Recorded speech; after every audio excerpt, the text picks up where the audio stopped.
தலைப்பு செய்திகள். அனுர அரசாங்கத்திற்கு எதிராக சிஐடியில் முறைப்பாடு. ஏப்ரல் மாதத்தில் பணவீக்கம் அதிகரிப்பு. ஞானசார தேரருக்கு எதிராக குற்றப்பத்திரிகை தாக்கல். நாம் நீலகாமம் போராட்டத்துக்கு தமிழரசு ஆதரவு. செம்மணியில் மீண்டும் மனித எலும்புக்கூடுகள் மீட்பு. விஜய் விவகாரத்து வழக்கில் திடீர் திருப்பம். நான் இனி நல்லவனாக இருக்க மாட்டேன், ஈரானுக்கு ட்ரம்ப் மிரட்டல். விரிவான செய்திகள். ஜனாதிபதி அனுர அரசாங்கத்திற்கு எதிராக குற்றப்புலனாய்வு திணைக்களத்தில் அபிமானி ஜனஜய கட்சி நேற்று முறைப்பாடொன்றை பதிவு செய்துள்ளது. அமெரிக்காவிற்கு செலுத்த வேண்டியிருக்கும் 6 லட்சம் அமெரிக்க டாலர்கள் மாயமானதை மற்றும் திரைசேரி நிதி கையாடல் தொடர்பில் பாரிய குற்றச்சாட்டுக்களை அரசாங்கத்தின் மீது முன்வைத்துள்ளது. ஊடகங்களிடம் கருத்து வெளியிட்ட கட்சியின் தலைவர் பிரதீப் சார்ல்ஸ், நலிந்த ஜெயதிசவின் கருத்துப்படி மேலும் ஒரு தொகுதி பணம் வேறு சில தரப்பினருக்கு வழங்கப்பட்டுள்ளதாக தெரிவித்துள்ளார். இவ்வாறான நிதி முறைகேடுகளுடன் தொடர்புடைய அரசியல்வாதிகளை உடனடியாக கைது செய்து விசாரணைக்கு உட்படுத்த வேண்டும். நாட்டின் நிதித்துறையில் இத்தகைய நிச்சயமற்ற நிலை நிலவும் போது பொதுமக்கள் எவ்வாறு வங்கிகளை நம்பி தமது பணத்தை வைப்பு செய்வார்கள் என கேள்வி எழுப்பினார்.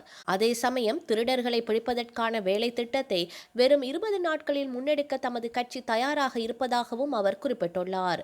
அக்கட்சியின் இளைஞர் விவகார செயலாளர் ரவீந்தர் நிஷாங்க கூறுகையில், நிதியமைச்சர் என்ற ரீதியில் ஜனாதிபதி அனுரகுமார திசாநாயக்க இந்த நிதி விவகாரம் குறித்து விசேட கவனம் செலுத்தி காணாமல் போன பணத்திற்கு என்ன நடந்தது என்பதை கண்டறிய வேண்டும் என கேட்டுக்கொண்டார். இதற்கு பொறுப்பு கூற வேண்டியவர்கள் கண்டறியப்பட்டு சட்டத்தின் முன் நிறுத்தப்பட வேண்டும் என்றும், இந்த விவகாரத்திற்கு மிக விரைவான தீர்வை பெற்றுக்கொள்ளும் நோக்கிலேயே தாம் குற்றப்புலனாய்வு திணைக்களத்தை நாடியுள்ளதாகவும் அவர் தெரிவித்தார். கொழும்பு நுகர்வோர் விலைச்சுட்டின் அடிப்படையிலான முதன்மை பணவீக்கம் ஏப்ரல் மாதத்தில் 5.4% அதிகரித்துள்ளது. தொகை மதிப்பு மற்றும் புள்ளி விவரவியல் திணைக்களம் விடுத்துள்ள அறிக்கையில் இந்த விடயம் தெரிவிக்கப்பட்டுள்ளது. கடந்த மார்ச் மாதத்தில் கொழும்பு நுகர்வோர் விலைச்சுட்டின் அடிப்படையிலான முதன்மை பணவீக்கமானது 2.2% பதிவாகியிருந்தது. அதே நேரம் கடந்த மார்ச் மாதத்தில் 0.7% பதிவாகியிருந்த உணவு பணவீக்கமானது ஏப்ரல் மாதத்தில் 2.8% அதிகரித்துள்ளது. கடந்த மார்ச் மாதத்தில் 2.9% பதிவாகியிருந்த நிலையில் ஏப்ரல் மாதத்தில் 6.8% அதிகரிப்பை பதிவு செய்துள்ளதாக தொகை மதிப்பு மற்றும் புள்ளி விவரவியல் திணைக்களம் குறிப்பிட்டுள்ளது. பொதுபல சேனா அமைப்பின் செயலாளர் கலகொட அத்தே ஞானசார தேரருக்கு எதிராக கொழும்பு மேல் நீதிமன்றத்தில் குற்றப்பத்திரிகை தாக்கல் செய்யப்பட்டது. இஸ்லாமிய மதத்திற்கு அவதூறு விளைவிக்கும் வகையில் கருத்து வெளியிட்டமை தொடர்பில் குற்றப்பத்திரிகை தாக்கல் செய்யப்பட்டது. அதனைத் தொடர்ந்து அவரை பிணையில் விடுவிப்பதற்கும் கொழும்பு மேல் நீதிமன்றம் உத்தரவிட்டுள்ளது. நாம் நீலகாமம் அறவழி போராட்டத்திற்கு நாமும் எமது முழு பங்களிப்பை வழங்குவோம் என்று இலங்கை தமிழரசு கட்சியின் யாழ்ப்பாணம் கிளிநொச்சி மாவட்ட நாடாளுமன்ற உறுப்பினர் சிவஞானம் சிறிதரன் தெரிவித்துள்ளார். நீலகாமம் மக்களுக்கு நீதி கோரியும் மலையக மக்களுக்கு காணி உரிமை விரைவில் வழங்கப்பட வேண்டும் என வலியுறுத்தியும் கொழும்பில் எதிர்வரும் 5ஆம் திகதி நடைபெறவுள்ள போராட்டம் தொடர்பில் கருத்து வெளியிடுகையிலேயே அவர் இவ்வாறு தெரிவித்துள்ளார். இது தொடர்பில் ஸ்ரீதரன் எம்பி மேலும் கூறியதாவது, மலையகம் நீலகாமம் தோட்டத்தில் அட்டூழிய கூலிப்படையின் மிக மோசமான தாக்குதலால் காயமடைந்தும் தமது சொத்துக்களை இழந்த நிலையிலும் உள்ள எமது மலையக உறவுகளுக்கு நிச்சயம் நாம் துணை நிற்போம். அந்த வகையில் எதிர்வரும் மே மாதம் 5ஆம் திகதி கொழும்பில் நடைபெறும் சாத்வீக வழி போராட்டத்திற்கு நாங்களும் தோளோடு தோள் கொடுத்து போராட்டம் வெற்றியளிக்க உதவுவோம். மலையக உறவுகளால் முன்வைக்கப்படும் கோரிக்கைகள் நிறைவேற்றப்பட வேண்டும். நாம் நம்பிக்கையோடு எதிர்கால இருப்பு பற்றிய எண்ணங்களோடு கரங்களை இறுக பற்றிக் கொள்வோம் என தெரிவித்துள்ளார். செம்மணி சித்துப்பாத்தி இந்து மயானத்தில் அமைந்துள்ள மனித புதைக்குழியின் 3ஆம் கட்டத்தின் 3வது நாள் அகழ்வு பணியானது நேற்றைய தினம் முன்னெடுக்கப்பட்டது. இது குறித்து சட்டத்தரணி ரணிதா ஞானராஜா கருத்து தெரிவிக்கையில், இன்றைய தின அகழ்வு பணிகளின் போது ஏற்கனவே அடையாளம் காணப்பட்ட எலும்புக்கூடு இலக்கமானது 217 மற்றும் 220 ஆகிய இலக்குகளை கொண்ட எலும்புக்கூடுகள் முழுமையாக அகழ்ந்து எடுக்கப்பட்டு நீதிமன்றத்தின் கண்காணிப்புக்கு கொண்டு செல்லப்பட்டது. இதேவேளை ஏற்கனவே வடமேற்கு பகுதியில் அகழ்வு பணிகள் ஆரம்பிக்கப்பட்ட நிலையில் சில எண்பு தொகுதிகள் அடையாளம் காணப்பட்டுள்ளன. அதில் எத்தனை எலும்பு தொகுதிகள் காணப்படுகின்றன என்பது சுத்தப்படுத்தப்பட்ட பின்னரே தெரியவரும். ஏற்கனவே கொடுக்கப்பட்ட தொல்லியல் ஆய்வறிக்கையின்படி இந்த நிகழ்வு 1.5 அடியிலிருந்து 2 அடி ஆழமான நிலத்தில்தான் இதுவரை காலமும் தொகுதிகள் அகழ்ந்து எடுக்கப்பட்டன. ஆகவே அகழ்வு பணிகளின் ஆழமானது தொடர்ச்சியாக மேற்கொள்ளப்படும் அகழ்வு பணிகளின் போதே தீர்மானிக்கப்படும். ஸ்கேன் பரிசோதனை செய்யப்படும் போதும் தெரிவு செய்யப்பட்ட பகுதியை அந்த ஸ்கேனுக்கு உட்படுத்தப்பட்டது.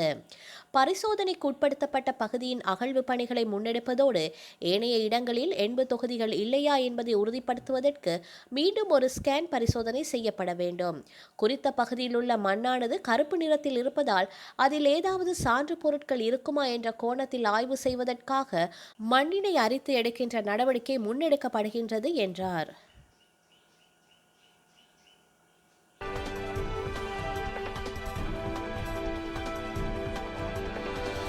தமிழக வெற்றிக் கழக தலைவரும் நடிகருமான விஜயின் விவகாரத்து வழக்கு செங்கல்பட்டு குடும்ப நல நீதிமன்றத்தில் நடைபெற்று வரும் நிலையில் வழக்கை விசாரித்து வந்த நீதிபதி திடீரென மாற்றம் செய்யப்பட்டுள்ளார்.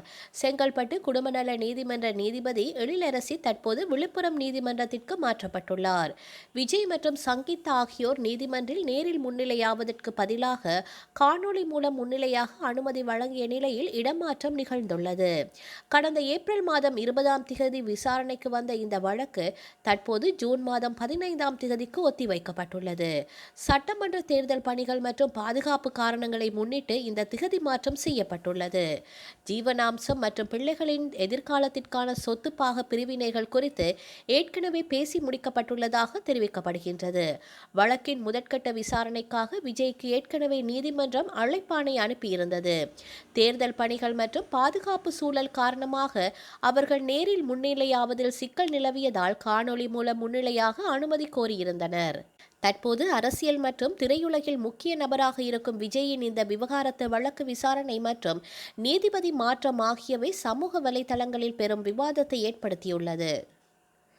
நான் நல்லவனாக இருக்க மாட்டேன் என கையில் துப்பாக்கியுடன் புகைப்படம் வெளியிட்டு ஈரானுக்கு ட்ரம்ப் எச்சரிக்கை விடுத்துள்ளார். ட்ரூத் சோஷியல் தளத்தில் அவர் ரைபிள் துப்பாக்கியை ஏந்தியபடி இருக்கும் புகைப்படத்தை பதிவிட்டு இனிமேல் நான் நல்லவனாக இருக்கப் போவதில்லை என்று குறிப்பிட்டுள்ளார். மேலும் அவரது பதிவில் ஈரானால் இணைந்து செயற்பட முடியவில்லை, அணு ஆயுத ஒப்பந்தத்தில் கையெழுத்திடுவது எப்படி என்று கூட அவர்களுக்கு தெரியவில்லை, அவர்கள் விரைவில் புத்திசாலித்தனமாக நடக்க வேண்டும், அணு திட்டம் தொடர்பான தீர்வு விரைவில் எட்டப்படாவிட்டால் அமெரிக்கா கடுமையான நிலைப்பாட்டை மேற்கொள்ளும் என்று எச்சரித்துள்ளார். ஈரானின் வெளியுறவுத்துறை அமைச்சர் அப்பாஸ் அராக்ஷி ரஷ்ய அதிபர் புட்டினை நேரில் சந்தித்து ஆதரவை நாடிய நிலையில் ட்ரம்பின் இந்த மிரட்டல் வெளிவந்துள்ளது. வரலாற்றில் இன்று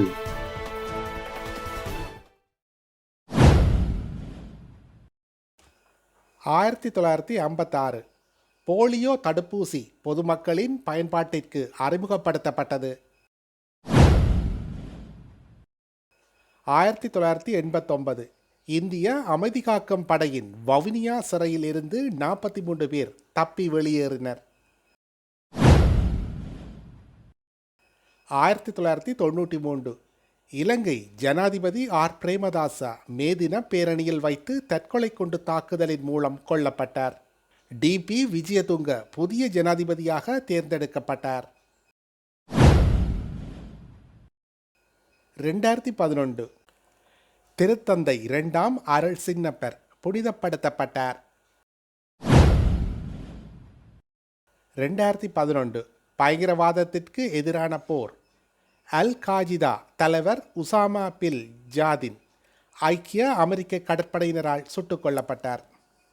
செய்திகளை உடனுக்குடன் தெரிந்து கொள்ள உடனே சப்ஸ்கிரைப் செய்து பெல் பட்டனை கிளிக் பண்ணவும்.